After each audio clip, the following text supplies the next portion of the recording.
Ini dia 7 angka sempurna yang selalu membahas dan menampilkan daftar 7 yang populer. Dan kali ini kita akan membahas mengenai 7 penyebab pendidikan di Indonesia berkurang. Pasti pada penasaran kan? Baik, ketimbang pada penasaran, terus pantengin aja dan ikuti terus ulasan kita di sini.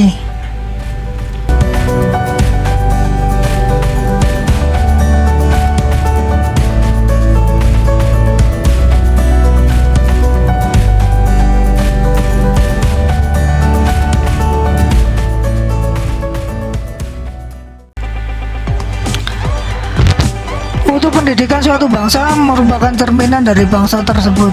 Jika pendidikannya berkualitas, maka bisa dipastikan bangsa tersebut merupakan bangsa yang besar dan menghargai pendidikannya. Salah satu tolak ukur yang menjadi keberadaban bangsa adalah kualitas pendidikannya yang bermutu di Indonesia. Sebagai salah satu negara yang berkembang, tingkat pendidikan di Indonesia masih tergolong rendah jika dibandingkan dengan negara-negara lainnya. Sistem pendidikan yang masih berpusat di kota merupakan problema bangsa ini yang hingga saat ini belum tertuntas juga. Pendidikan yang tidak merata, khususnya di daerah terpencil, seakan seperti mata rantai yang tak pernah putus ujungnya. Pendidikan merupakan tonggak suatu bangsa yang tidak bisa ditawar lagi. Jika pendidikannya baik, maka dijamin generasi penerus bangsa akan bisa meneruskan segala problema bangsa ini dengan baik pula. Sebagai generasi muda, ayo kita turut membangun mutu pendidikan yang lebih baik tentunya. Sebenarnya apa saja yang menyebabkan mutu pendidikan di Indonesia berkurang? Temukan dan simak fakta berikut ini. 7 penyebab pendidikan di Indonesia berkurang. Yuk, lanjut. Pertama, pembelajaran hanya terpaku pada buku. Sistem yang hanya berpaku pada buku paket inilah yang perlu diubah persepsinya. Sebab buku memang diperlukan sebagai bagian dari proses belajar mengajar. Namun tidak harus berpaku pada buku tersebut. Selama ini mahasiswa hanya berkutat dengan buku-buku yang sudah ditentukan oleh para pendidik, sehingga mahasiswa tidak memiliki wawasan yang luas dan hanya berkutat pada seputar buku tersebut. Sudah sebaiknya sistem ini diubah. Pembelajaran yang baik adalah pelajaran yang berasal dari sumber manapun, dengan catatan sumber referensi terpercaya. Di zaman teknologi yang serba canggih seperti saat ini, mencari informasi dan referensi bisa secepat kilat.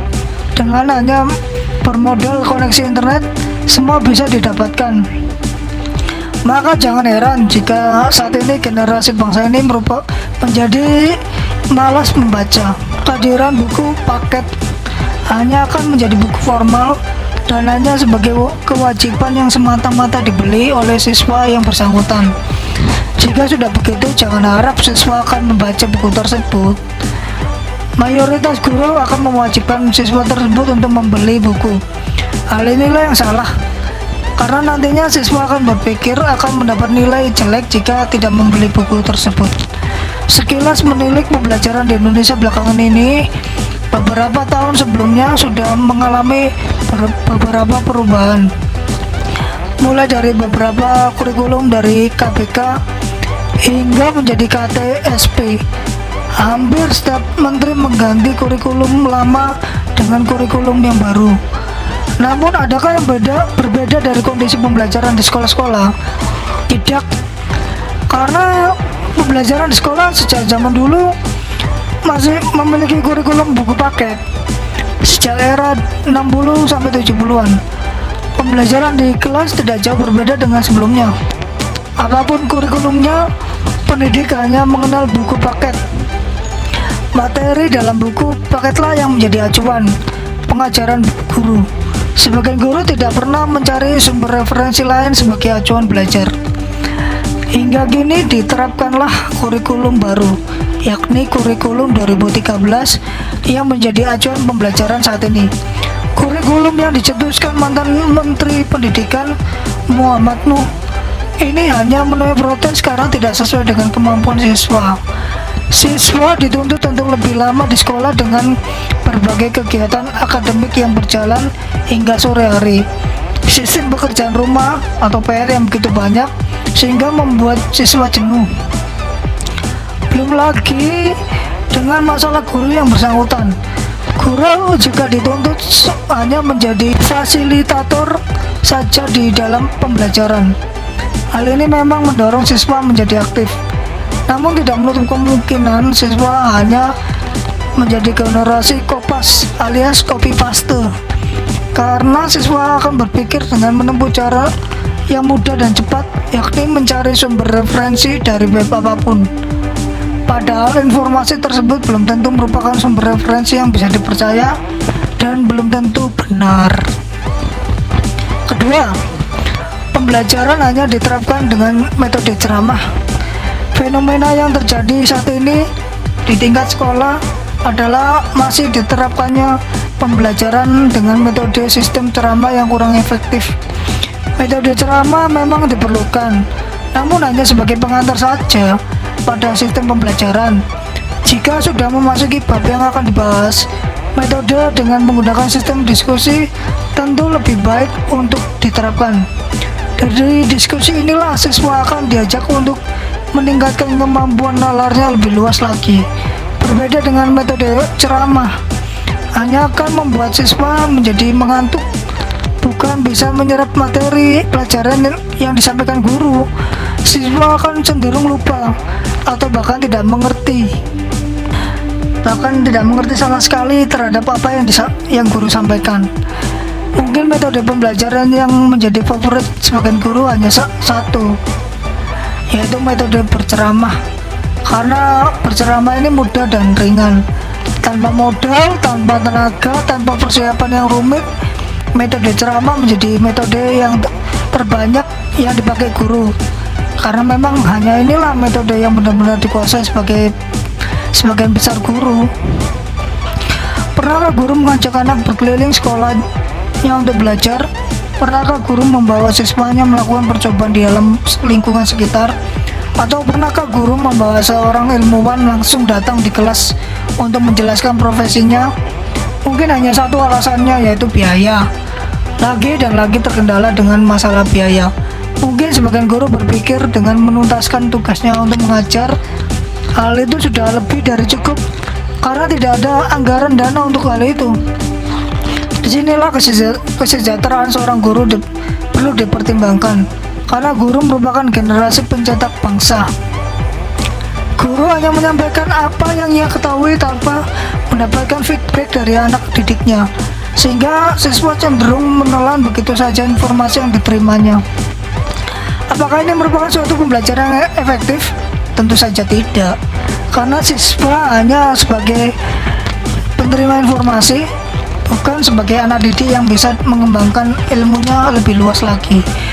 Metode ceramah memang sangat baik diterapkan guna memberikan contoh dan informasi yang akan disampaikan kepada siswa. Namun, metode ceramah ini sebaiknya dilakukan pada saat yang tepat. Misalnya pada saat diskusi, jika ada siswa yang kurang mengerti, maka siswa tersebut meminta penjelasan lebih lanjut pada guru yang bersangkutan. Inilah saatnya guru memberikan ceramah secara lengkap dan jelas mengenai mata pelajaran yang tidak dimengerti. Yang ketiga, penyebabnya adalah kurangnya sarana belajar. Fasilitas turut menunjang di dalam proses kegiatan belajar mengajar. Jika tekad belajar sudah bulat namun tidak didukung oleh fasilitas, tentu akan sia-sia jadinya. Bisa dilihat dari sarana dan prasarana yang kurang terjadi di sekolah-sekolah terpencil. Berbeda halnya yang terjadi di kota-kota besar. Dengan fasilitas yang cukup lengkap dan memadai, mereka bisa mengencam pendidikan yang baik. Kesadaran pemerintah dalam meningkatkan fasilitas sarana belajar perlu dipertanyakan. Setiap sekolah berhak mendapatkan fasilitas yang lebih baik tentunya. Begitu juga dengan siswa. Setiap siswa juga berhak mendapatkan fasilitas yang memadai guna menunjang proses pembelajarannya. Sekolah-sekolah di daerah terpencil juga sangat membutuhkan sarana belajar yang memadai juga. Segala aspek keterbatasan yang ada di dalamnya perlu menjadi perhatian kita semua untuk membangun dan mengembangkan sarana yang lebih baik. Jika sarana belajar terbatas, maka kegiatan belajar mengajar juga akan terbatas. Sebagai contoh, Suatu sekolah di daerah yang membutuhkan perpustakaan sebagai sarana penunjang belajar tidak terpenuhi, maka bisa dipastikan kegiatan belajarnya juga akan sangat terbatas karena kurangnya sumber referensi yang bisa dijadikan rujukan dalam proses belajar. Lain halnya dengan fasilitas sekolah-sekolah yang ada di kota. Segalanya tersedia di sana, bukan hanya sekedar perpustakaan. Di kota-kota besar, sekolahnya telah dilengkapi dengan perpustakaan digital yang super canggih. Bukan hanya sekedar perpustakaan, melainkan juga fasilitas laboratorium yang super lengkap. Inilah letak perbedaan yang sangat signifikan antar sekolah di daerah dan sekolah di perkotaan. Tugas besar yang hingga hari ini masih menjadi tugas kita semua. Yang keempat, peraturan yang terlalu mengikat. Peraturan diterapkan yang selama ini diterapkan di sekolah-sekolah cenderung mengikat siswa dalam peraturan yang dibuat oleh sekolah. Peraturan berfungsi sebagai suatu pedoman yang mengatur siswa. Peraturan memang penting, namun tidak seharusnya bersifat mengikat. Siswa boleh diberi kebebasan, namun harus sesuai norma-norma yang berlaku. Ini tentang KTSP, kurikulum tingkat satuan pendidikan, yang seharusnya sekolah memiliki kurikulum sendiri sesuai dengan karakteristiknya. Namun apa yang terjadi? Karena tuntutan RPP silabus yang membelenggu kreativitas guru dan sekolah dalam mengembangkan kekuatannya. Yang terjadi RPP banyak yang jiplakan, bahkan ada loh RPP dijual bebas, siapapun boleh meniru. Padahal RPP seharusnya unik sesuai dengan kondisi masing-masing sekolah. Administrasi yang membelenggu guru yang menjadikan guru lebih berfokus pada administrator, sehingga guru lupa fungsi utama lainnya sebagai mediator, motivator, akselerator, fasilitator, dan lainnya. Kelima, guru tidak menanamkan soal bertanya. Suatu proses pendidikan yang sukses diawali dengan siswa atau mahasiswa yang sangat aktif. Di Indonesia, hal bertanya masih jarang diterapkan. Padahal bertanya merupakan jalan siswa untuk memahami materi pelajaran yang disampaikan lebih dalam. Melalui bertanya, semua yang masih belum jelas menjadi lebih jelas atau mungkin bisa dikembangkan lagi lebih luas. Lihatlah pembelajaran di ruang kelas. Sepertinya sudah diseragamkan.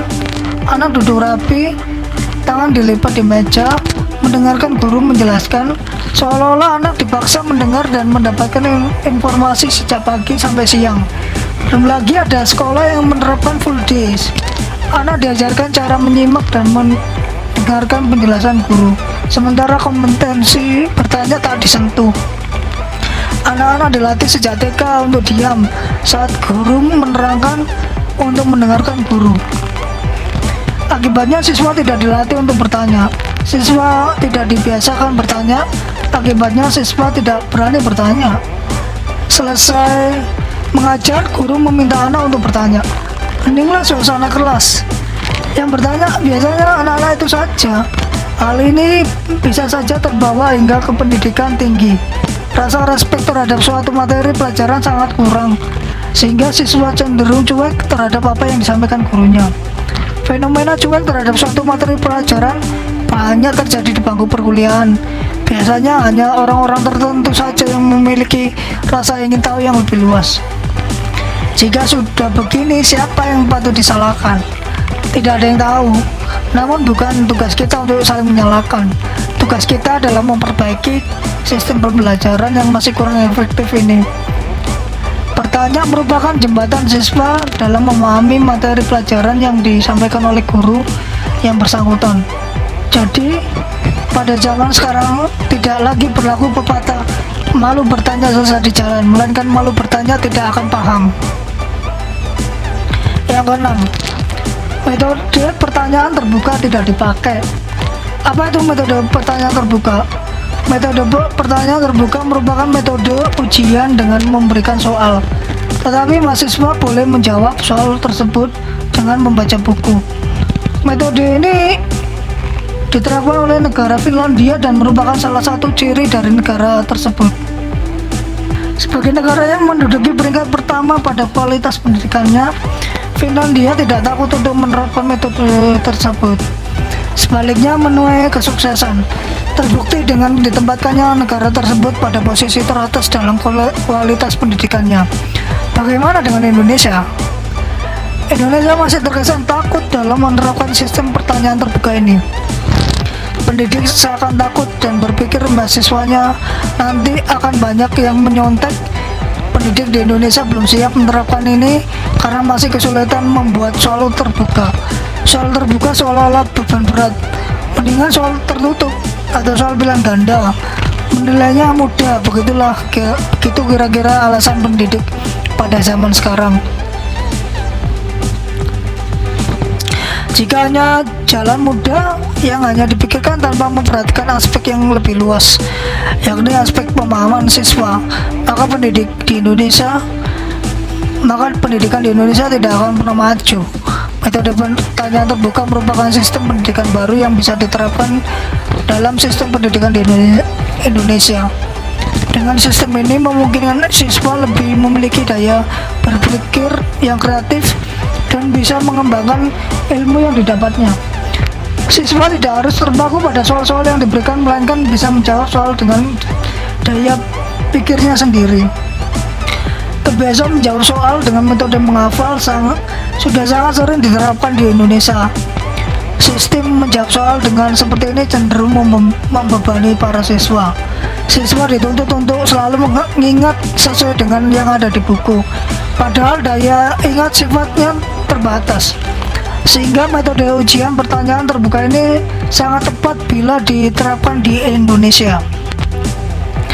Siswa-siswi di seluruh Indonesia akan menyambut dengan antusias metode menjawab dengan pertanyaan terbuka ini. Hal ini dikarenakan pikiran siswa akan enjoy dalam menjawab soal-soal yang diajukan.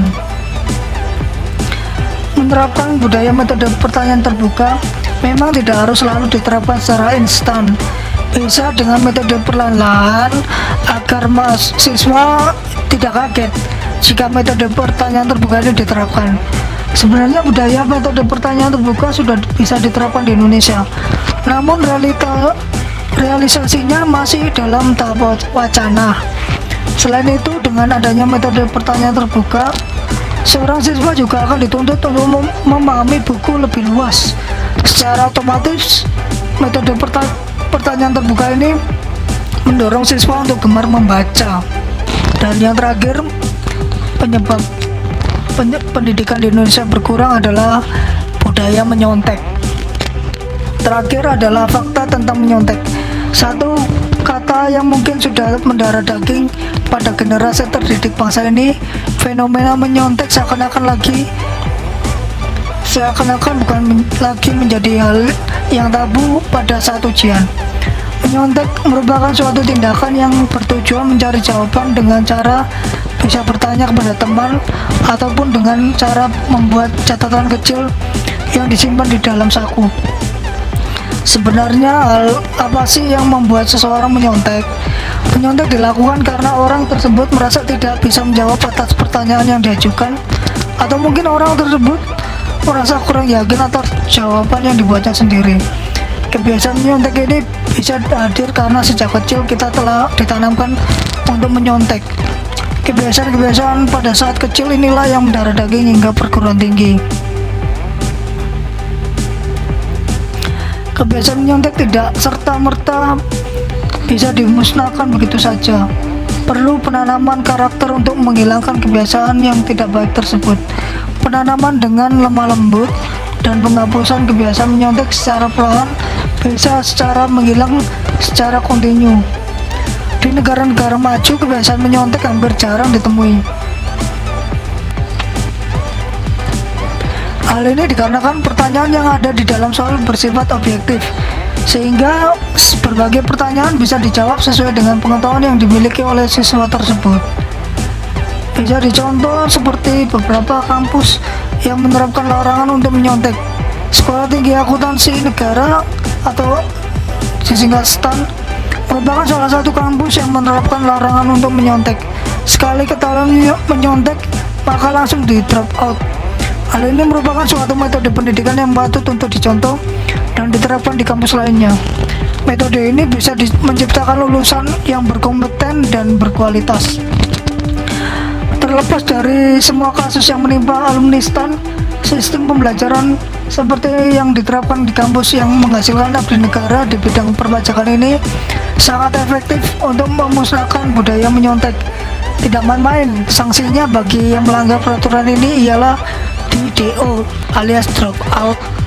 Jika semua kampus menerapkan sistem DO bagi yang menyontek, pasti 5 atau 10 tahun mendatang Indonesia akan memiliki generasi-generasi bangsa profesional dan amanah. Tidak hanya menjalankan tugasnya, melainkan ia mampu terhindar dari korupsi. Budaya menyontek sesungguhnya merupakan akar budaya dari tindakan korupsi. Mengapa demikian? Karena dari hal menyontek, seseorang akan diajarkan untuk mendapatkan sesuatu yang diinginkan tanpa harus bekerja keras. Jika kebiasaan seperti ini dibawa hingga terjun ke dunia kerja nanti, bukan hal yang mustahil jika seorang tersebut akan melakukan tindakan korupsi. Tindakan korupsi di Indonesia banyak terjadi karena penanaman karakter yang terlanjur salah diajarkan ketika ia masih kecil, sehingga orang yang bersangkutan akan mempelajari hal lain yang berasal dari lingkungan sekitarnya. Jika lingkungan sekitarnya baik, maka baik pula karakter yang dimiliki orang tersebut. Untuk menerapkan sistem pendidikan Indonesia yang bebas dari kegiatan menyontek, perlu suatu kerjasama yang solid antara semua kalangan, bukan hanya tugas pemerintah, melainkan juga tugas kita semua dalam menjaga mutu pendidikan di Indonesia ini. Hal apa yang bisa kita lakukan? Bisa dengan membuat gerakan anti menyontek. Dengan adanya gerakan ini, kita bisa bekerja sama dan saling bersinergi untuk mewujudkan Indonesia yang cerdas tanpa menyontek. Itulah tujuan fakta yang menyebabkan pendidikan di Indonesia berkurang. Sebagai generasi penerus bangsa, sudah menjadi tugas kita dalam turut serta memajukan sistem mutu pendidikan di negeri ini. Kita ubah pola pemikiran yang bisa menyebabkan mutu pendidikan kita menjadi rendah. Ada berbagai hal yang bisa kita lakukan untuk mengubah sistem mutu pendidikan yang lebih baik di negeri kita ini, yakni dengan menanamkan nilai-nilai moral yang patut kita terapkan pada masa-masa anak usia emas, yakni masa-masa di taman kanak-kanak atau TK. Satu hal lagi yang lebih penting, pendidikan berkarakter merupakan acuan utama dalam sistem pendidikan di Indonesia ini. Pendidikan berkarakter akan mempermudah anak dalam mengembangkan bakatnya, sehingga dalam mempelajari suatu ilmu di sekolahnya ia akan bisa menyerap pelajaran sesuai dengan daya minatnya. Baik, sekian dulu kita telah membahas 7 penyebab pendidikan di Indonesia yang berkurang. Jika ada yang mau ditambahkan atau ada pertanyaan, silakan diketik ya di kolom komentar, silakan ditulis. Jika Anda menyukai 7 fakta, 7 angka sempurna yang mengungkap 7 fakta atau 7 informasi, semuanya serba 7, silakan Anda pantengin dan silakan di subscribe, karena subscribe itu gratis. Dan jika memang bermanfaat buat Anda, ada baiknya untuk di share ke teman kalian, supaya teman-teman kalian juga memahami apa yang telah kalian dapatkan, biar teman-teman kalian juga mendapatkan apa yang kalian dapatkan. Silahkan di-share di media sosial, Facebook, Instagram, atau Twitter. Dan sampai jumpa di video berikutnya.